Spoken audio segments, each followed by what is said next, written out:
On August 13, 1978, the Catholic world witnessed an astonishing sight in St. Peter's Square. There was no grand catafalque, no ornate sarcophagus, just a plain wooden coffin resting directly on the stone pavement. This arrangement followed the exact instructions left in his spiritual testament.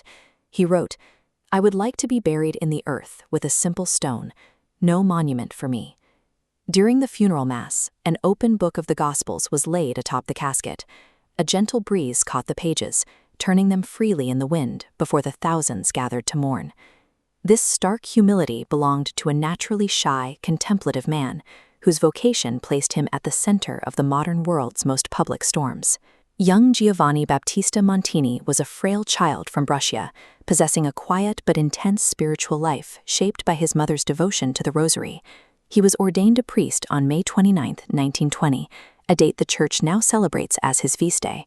His sharp intellect quickly drew the attention of his superiors, leading to a 3-decade career at the heart of the Vatican's diplomatic service. His defining pastoral mission began in 1954 as Archbishop of Milan. Moving through the city's vast industrial hubs, he became known as the Archbishop of the Workers, often bringing his mass kit and a hard hat directly into factories and mines. When he was elected Pope in 1963, taking the name Paul VI, he inherited a church in the midst of the Second Vatican Council. It was a monumental task, requiring him to guide hundreds of bishops through the complexities of reform and renewal. Navigating that transition solidified his core conviction: the modern world no longer listens to teachers unless those teachers are also authentic witnesses. He put that conviction into motion by leaving the Vatican. Breaking a century and a half of tradition, Paul VI became the first reigning pontiff to travel the globe by airplane, earning the title of the Pilgrim Pope. In 1964, he journeyed to Jerusalem. There, he met with Ecumenical Patriarch Athenagoras, and the two leaders embraced on the Mount of Olives, beginning the long process of healing a rift between the Eastern and Western churches that had lasted nearly 1,000 years. The following year, he brought the Church's moral voice to the world stage. Standing before the United Nations in New York, he delivered a desperate plea for peace. No more war. War never again. These journeys were an extension of his devotion to Mary, whom he had proclaimed Mother of the Church. His travels were a relentless mission to bring that maternal presence to the most fractured edges of humanity. This global witness carried physical dangers. In 1970, upon arriving in Manila, Paul VI was attacked by a surrealist painter disguised as a priest, who lunged forward and stabbed the Pope twice near his jugular. Despite being wounded, the Pope's reaction was one of immediate forgiveness. Those beside him recalled that throughout the struggle, his face held a beautiful smile of inspired joy. Beyond the threat of violence lay a far more grueling weight: the 1968 publication of the encyclical Humanae Vitae and the cultural storm that followed. Standing against the trends of the sexual revolution, Paul VI issued a solitary reaffirmation of the Church's constant teaching: that married love is sacred, and every marital act must remain open to the transmission of life. The decision brought widespread global scorn and deep dissent within the Church.